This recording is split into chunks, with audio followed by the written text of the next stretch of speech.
do you see yourself competing for a world title in 2 to 3 years? Oh man. What's up, guys? Team Stamp West, Discraft Underground Captain. Alex, how you doing? I'm doing great, man. Awesome. We are super excited. This week we got the phenom himself, Brodie Smith. What's happening?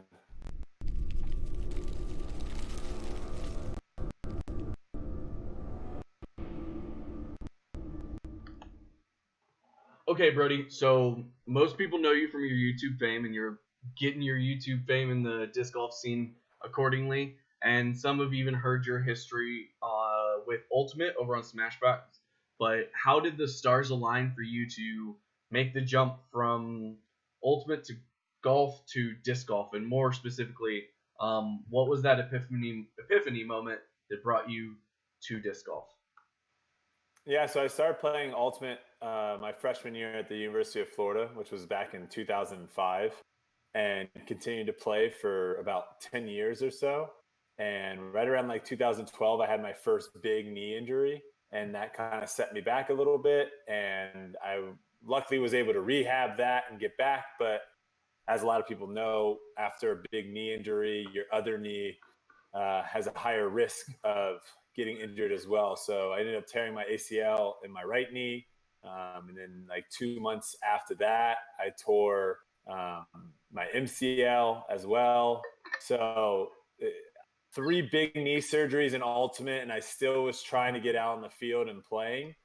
And eventually it got to the point of where I had to kind of look more into the future of just how I wanted the rest of my life to be. And, you know, I made some probably not the greatest decisions in my Ultimate career where, I came back from a meniscus surgery, I think 3 months early, had some shots thrown in my knee so I wouldn't feel the pain for a couple days during the national tournament, and just did a bunch of stuff to, just pumping ibuprofen through tournaments to try to get through them.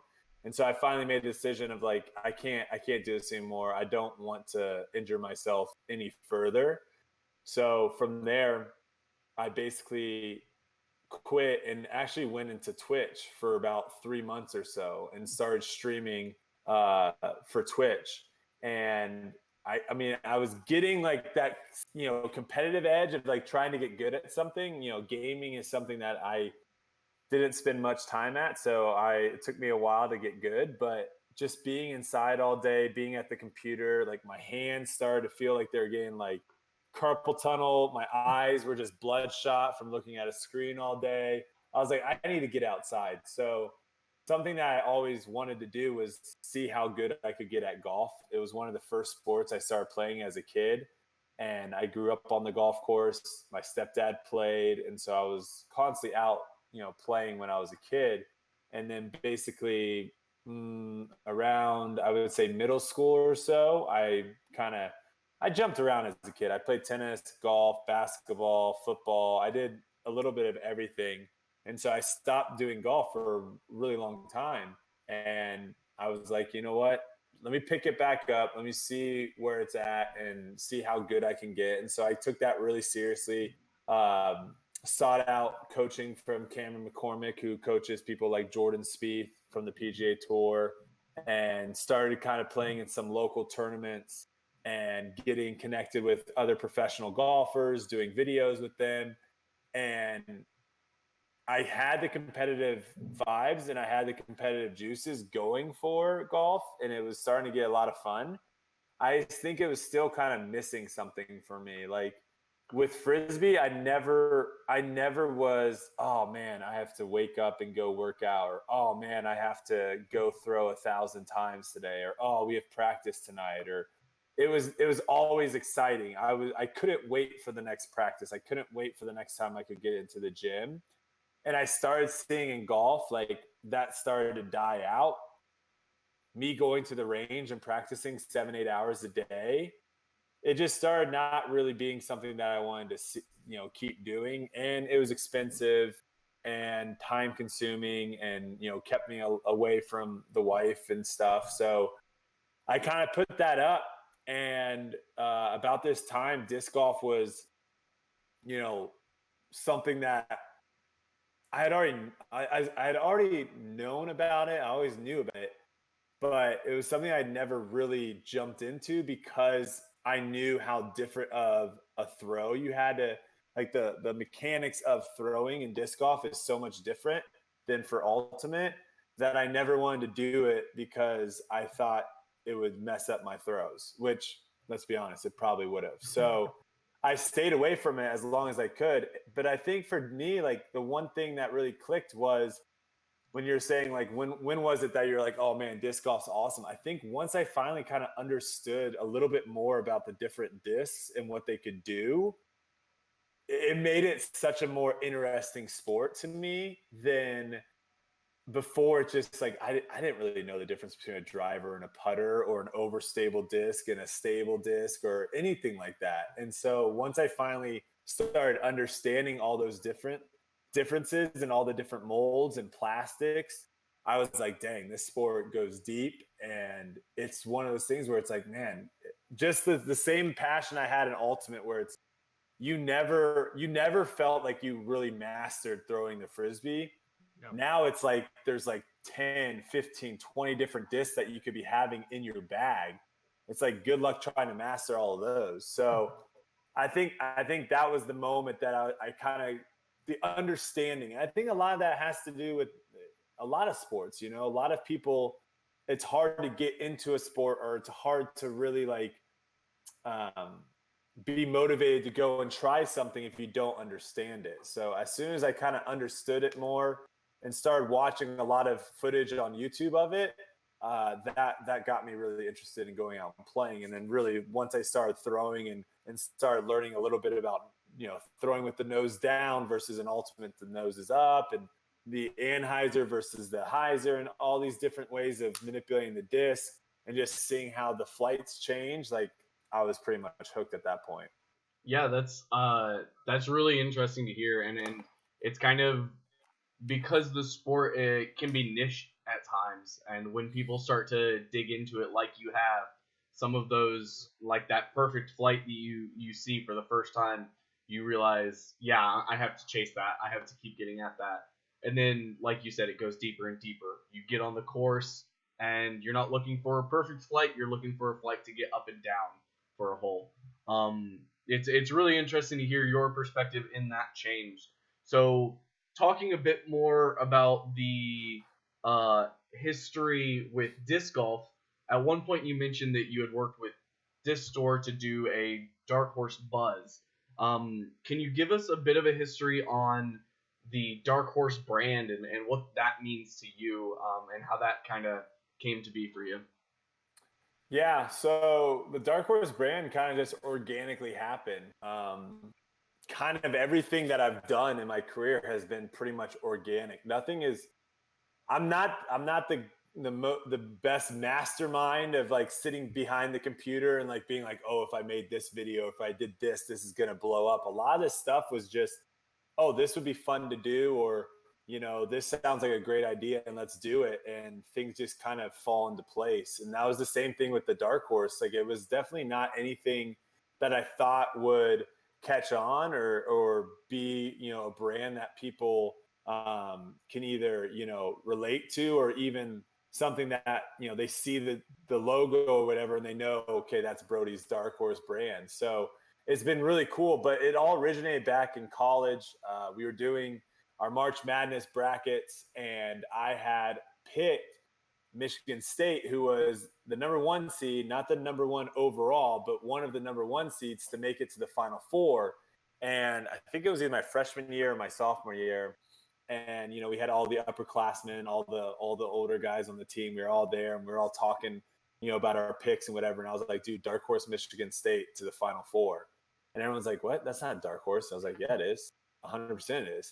And then from there, me and my buddy just, we thought it was funny because it made so many of those guys upset. So we just started using it all the time. And obviously in sports, it kind of means underdog, right? I think it originated in horse racing, talking about the horse that had the outside chance of winning. And then, now March Madness is a great time. Or you even hear it, Joe Rogan said it in the fight this past Saturday.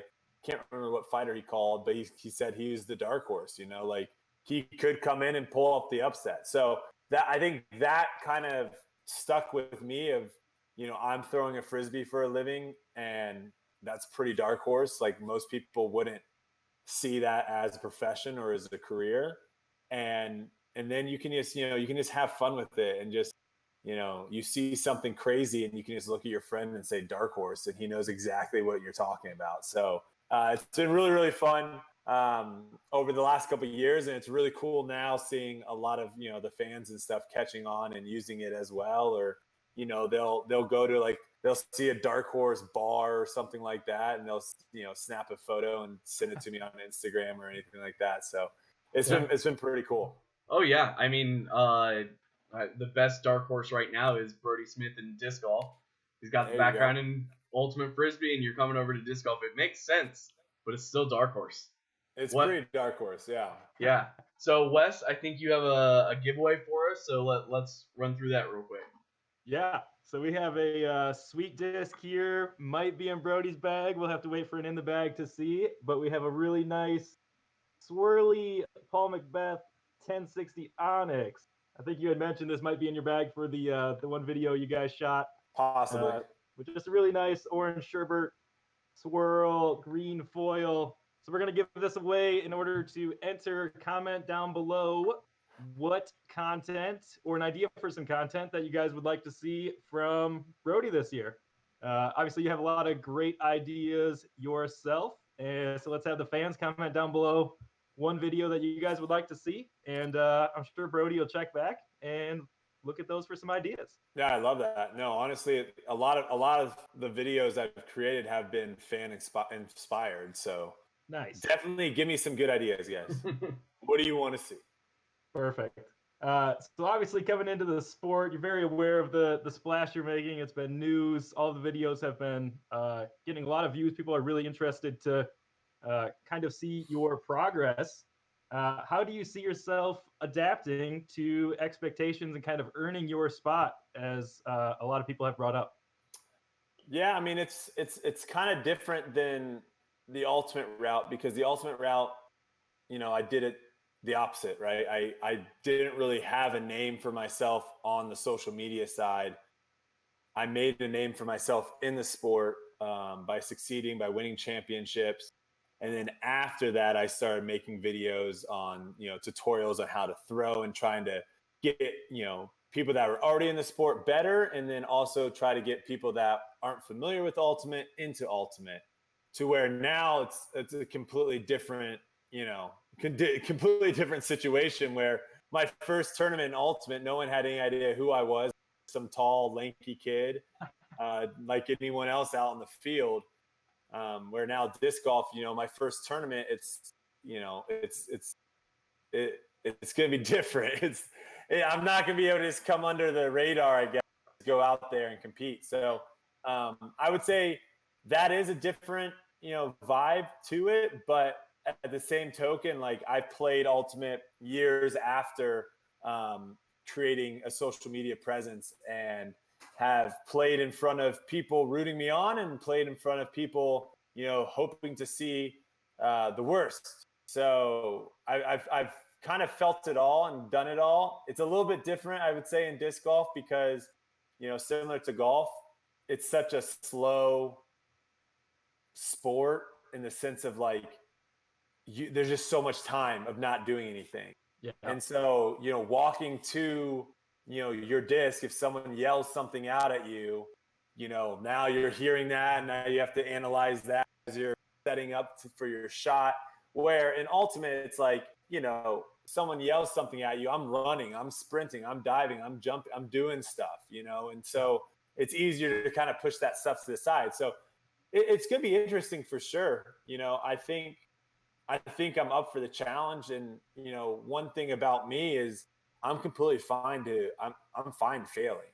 I failed a lot in ultimate, a lot. I lost a lot of games. 2018, 2000, what year is it? 2008. I'm saying 18, 2008. I lost the national championship game, and one of my good friends, Kurt Gibson, who should have been the Callahan, which is like the MVP of the league. He kind of got robbed and got second. And I remember telling him, they do the announcements and stuff the night before the championship game. And I remember him going up there and, getting second. When he came back, I was like, bro, that's not the one we want. Tomorrow's the one we want.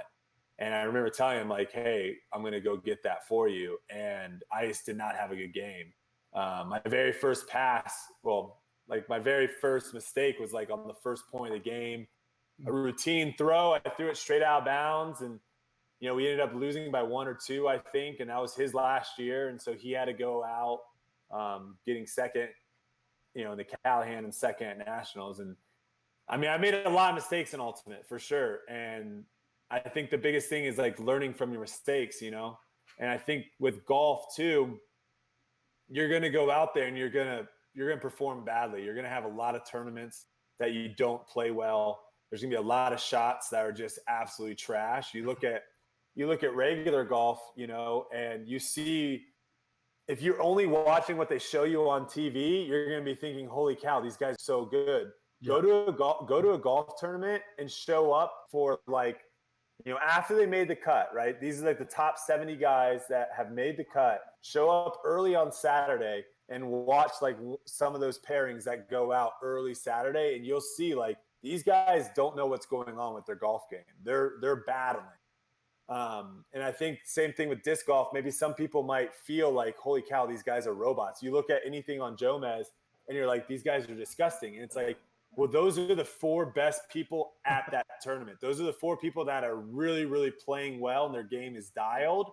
It doesn't take long to go and scroll down and see like some big name guys struggling at tournaments. So you have to go in with that mindset of knowing you're going to fail. And especially early on for me, I'm very new at this. I'm still, I think I'm like 5 weeks or something into throwing this right now. It's going to be a learning process, but it's one of those things of where it just depends on how willing you are to pull yourself out and put in the work after knowing all the things that you made, all your mistakes. Can you fix them quick? That's going to be the real test.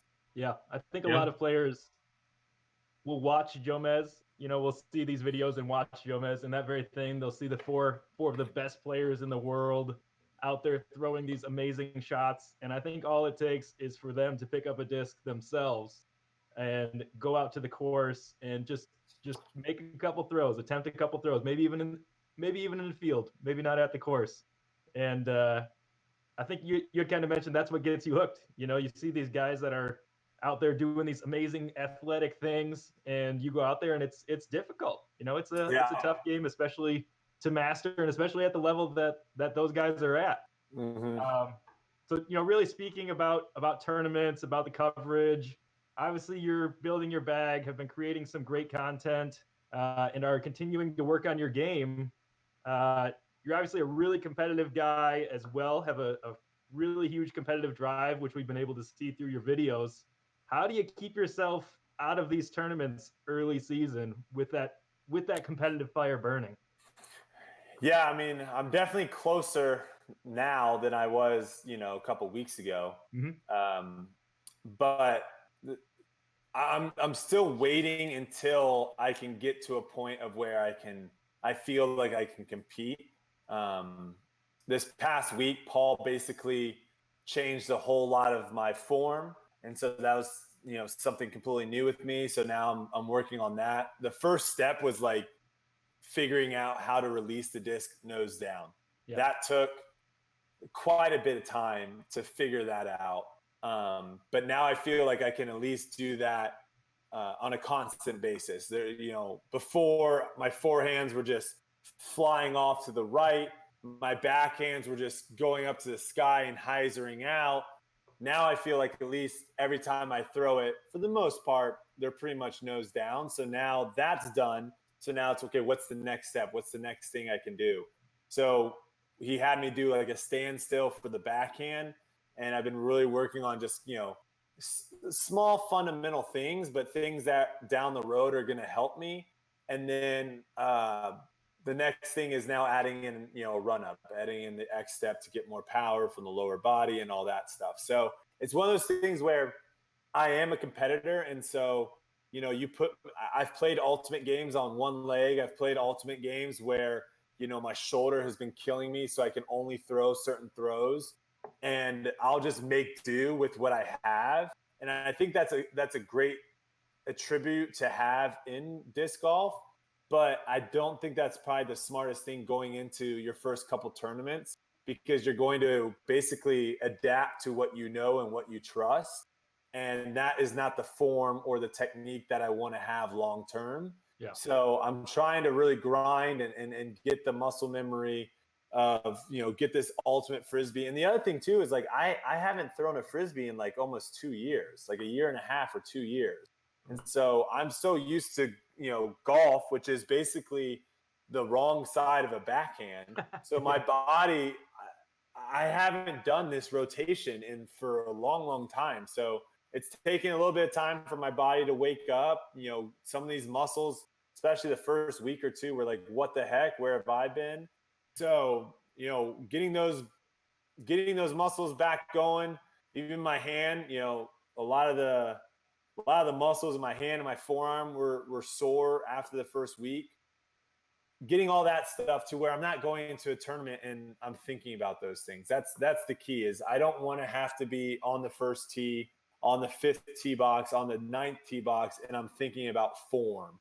I want it to be like visualizing my shot, figuring out what flight I want it to be, and where my landing point is. That's what I want to be focusing on. So it is difficult. Trust me, it is. But I will say I am getting close. Nice. Yeah, that's wicked, and it's exciting to have you have you with your platform, not only trying things out and learning, but also inviting people in. It's very obvious in your videos that you know that you're talking a lot to people who might not know the sport, and you're inviting them in. So that's great to hear. So before we wrap up, we do want to do some rapid fires. Just real quick, I'll ask you a question. You give maybe a yes or no question, or maybe a yes or no answer, maybe a quick answer. So here we go. Starting with, did you catch any of the XFL this weekend? No. What was I doing this week? I was practicing, and then I watched the fight. Gotcha. But I did see some of the stuff on Twitter about it. It seems kind of legit. Yeah. No. I like the kickoff. They need to do that for the NFL. Yeah, where they're just like actually, like 10 yards apart. Well, one it allows, you don't have to worry about these head-on collisions, which people are so worried about. And two, you actually get to see returns. I mean, I don't know what the statistics is for the number of returns in the NFL, but it's so far down. No, kickoffs are like literally pointless now in the NFL, because it's just like it's going to be a touchback every single time. So I thought that was cool. Did you see the Xbox controller? No, I didn't. So apparently they just tweeted that out today. Apparently they use an Xbox controller during the instant replay. So almost like they're playing like Madden. They're using the controller. I don't know if it's like super. I don't know if it's the right thing to do, but that's wild. That's wild. Okay, next one. Which overhand shot are you favoring right now? Tomahawk or a thumber?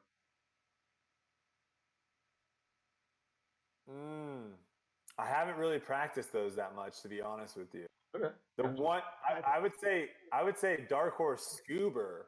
Oh, Scuba. If we're allowing that. Yeah, all the way. I mean, it's not super like over the head. It's more like head level. Oh, okay. I definitely have thrown that like 2 or 3 times already, and I think situationally it's a pretty good throw. Oh yeah. But I don't know. I don't know which one. I don't know which one's gonna be. I mean, my hammer in Ultimate was dirty. I love throwing the hammers, but I feel like it's a different throw. Oh yeah. And disc golf as well. It's like a really different motion. So yeah, I don't know. I haven't tried those out yet. Gotcha. Okay, so what's your best guess at your rating after 2 or 3 tournaments to start the year? Well, my best guess after 2.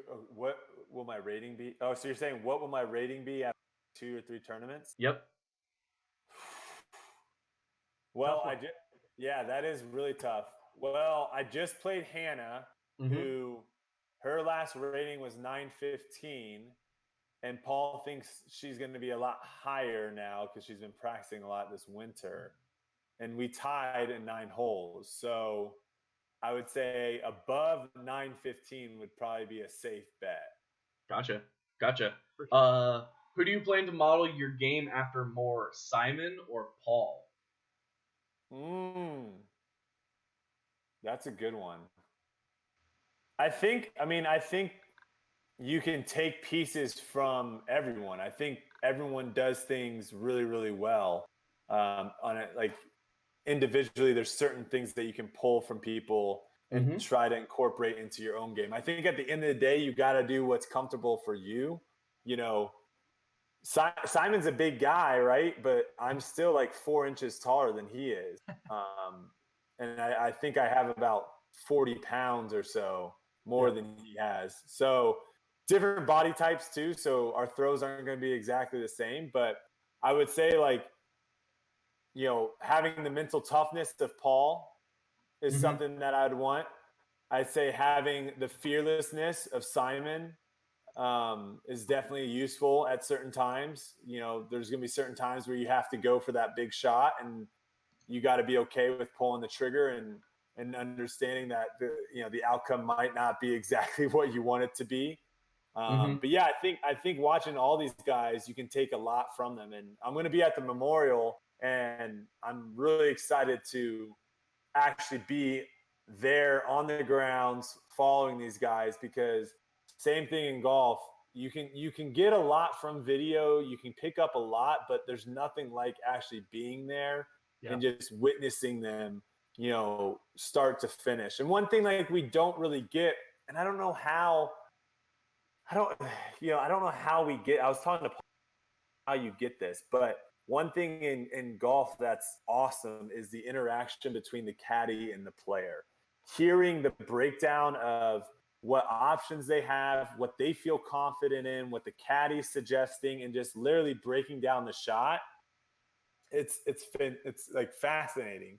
Yeah. Mm-hmm. I don't know how you get that in disc golf, because from what I've seen, most caddies are just like kids. Like, it's a nice gesture for them to be like, hey, you want to carry my bag. So they're not. Yeah.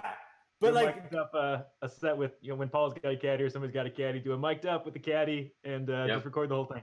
Yeah, but I mean, it's just you just don't see them interacting that much about a shot. Like if Paul's lining up a shot, or if Simon's on a tee box, or Ricky, or any of these guys, they're not like talking to someone being like, I have this throw, I'm thinking about that. What do you think? No, but like they're doing that all in their head, and it'd be amazing to somehow hear that. And that's one thing I'm trying to do in my YouTube videos with Paul right now, and hopefully something I'll do in the future with other pros, is get them to kind of give that information out. Like what is going through your head at this moment? Because I think the commentators do a good job of kind of assessing, and having players in the tournament commentate is definitely useful. But at the same time, it's like we want to know what's going on.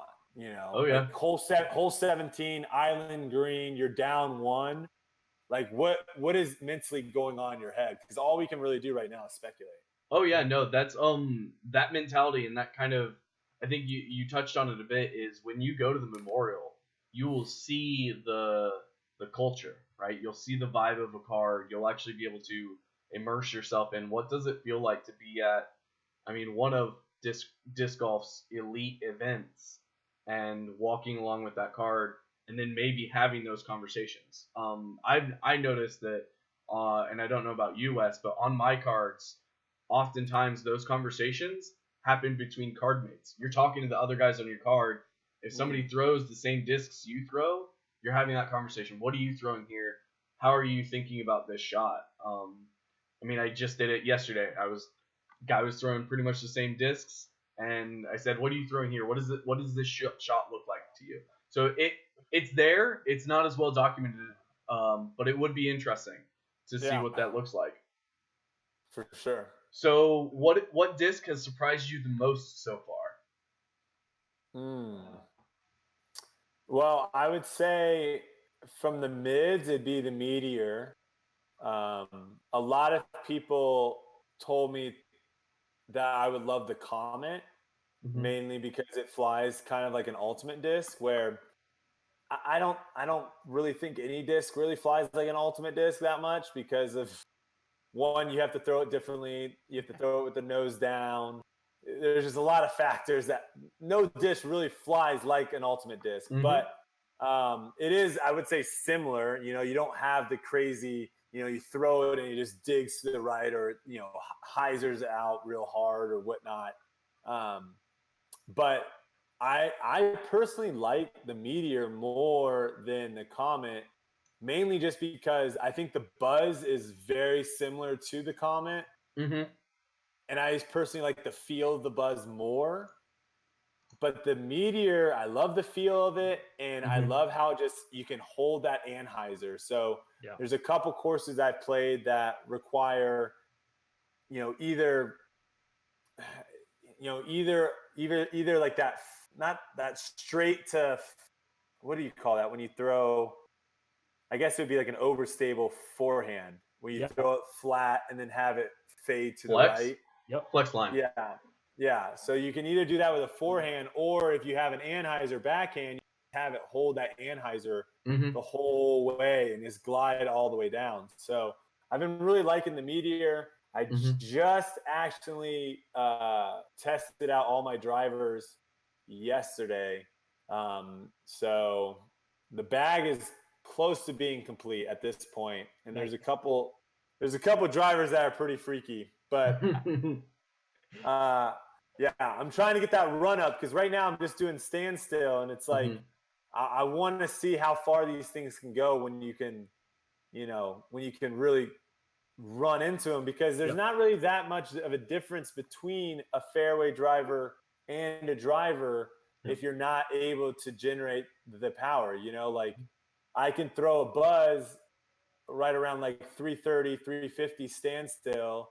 I can throw an Onyx around 415, 430 standstill, and then I can throw a Force like 450.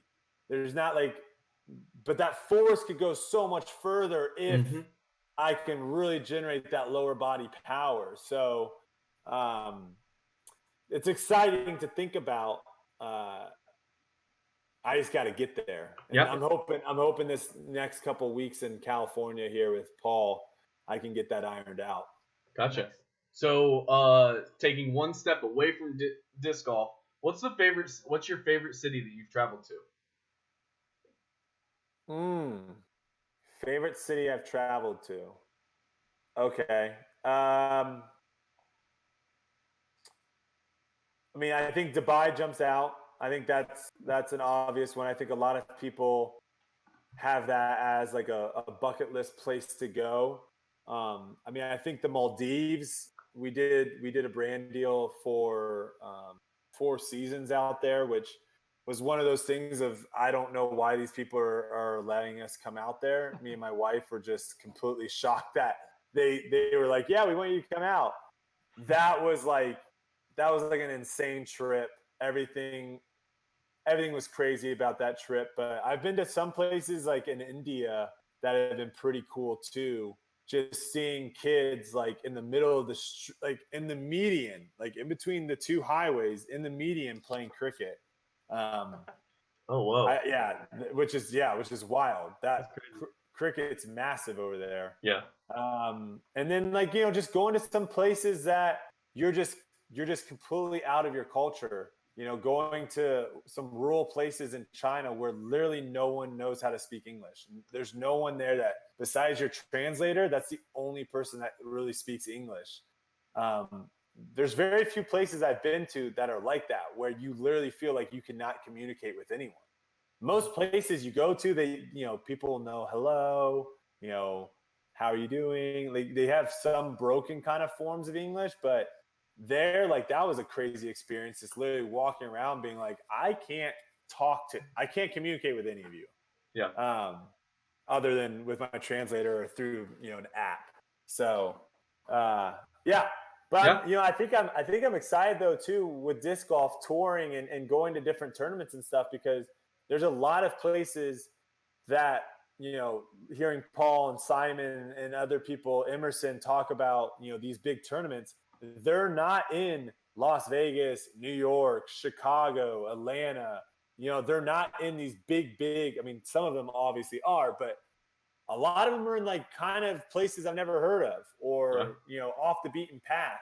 But, they have such a great kind of history, the tournament does, and the towns and stuff come out and support the tournaments and stuff. So I think it's going to be really exciting to kind of experience all that because I haven't really had that. And Ultimate, we would just go to big tournaments and really the only people that are going to Ultimate tournaments are people that are playing, like the national championship game might be the only game that fans in that area come out and watch. But for the most part, if you're playing in the finals of a tournament, it's literally just all the people that you beat are watching you.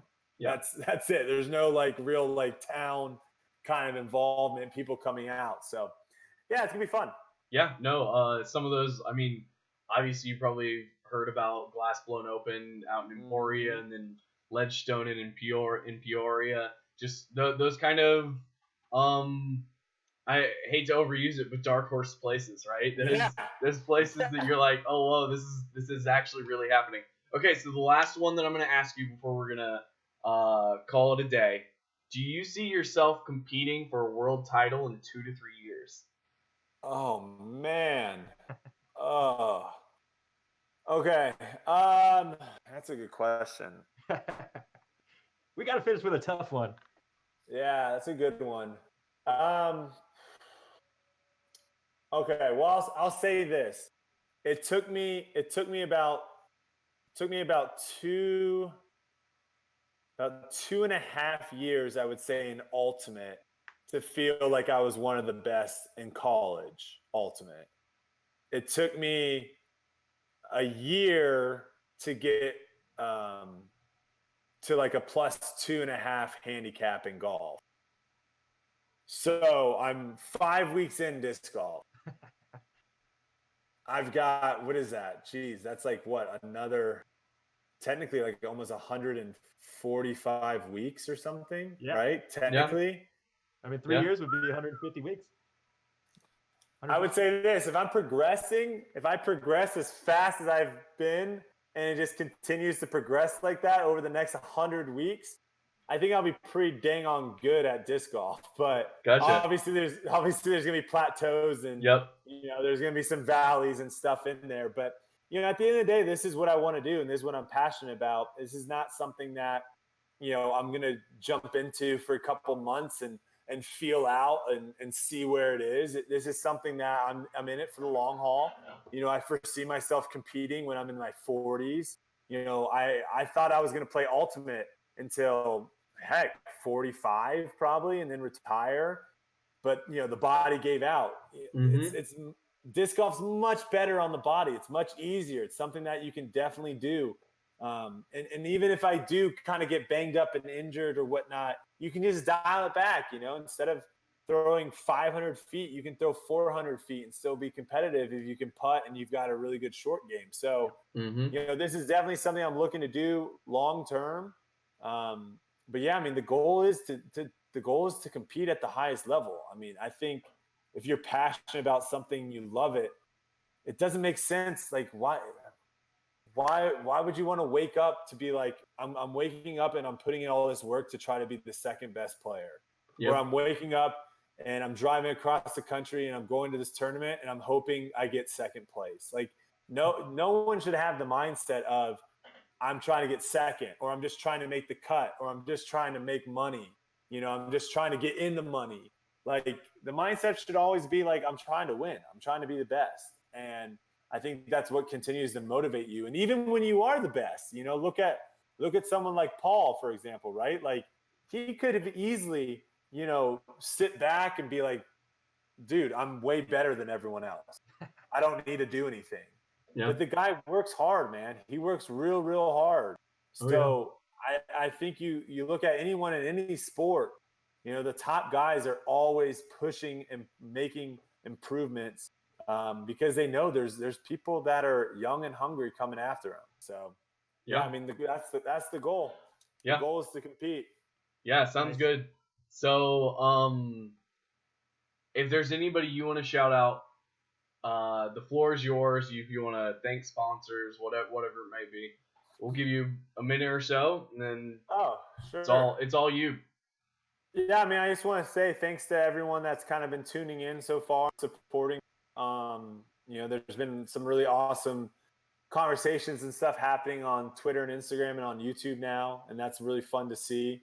And the goal obviously is to kind of let people in on the journey and see what I've been up to, but also it's to open the doors to potential new people getting into the sport.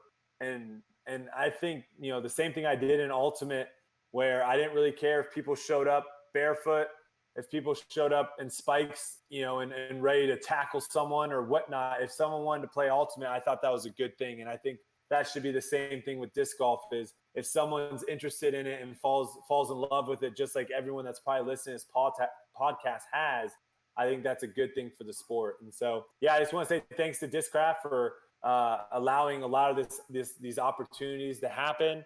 Obviously, Paul, Simon, Emerson, Drew Gibson, a lot of these guys have been helping me with my game and helping me improve, which is awesome. And yeah, just thanks to all the disc golfers out there, everyone that I've met on the course and stuff. Everyone's been super nice. Even if you secretly hate me, you've been nice to my face, which I do appreciate it. It makes it less awkward for me. But yeah, hopefully we'll keep this train going. And yeah, I think there's exciting things happening in 2020, and I just can't wait. Nice. Awesome. Well, don't forget to subscribe, guys. Give the video a thumbs up. Share this one out with your friends. Don't forget to comment down below to enter to win the 1060 Onyx. We'll go back through in about a week and pick out a comment. Maybe we'll have Brodie pick out a comment. I'll do it. Yeah. So somebody will pick out a comment. We'll get this thing given away. Subscribe. Give it a thumbs up. Thanks for joining us, Brodie. I got to say before we go, there's one thing that I think you and Paul really share, is a desire to work hard, a desire to compete, and a desire to win. And I think those are things that you can't really train. They're really intrinsically motivated. And so we're super excited to follow along with your journey this season. I'm sure we'll both be following along whenever you jump into the tournament scene. And it's going to be a super exciting year. And at the end of the day, Alex, there's only one thing to do. Make that putt. Make that putt.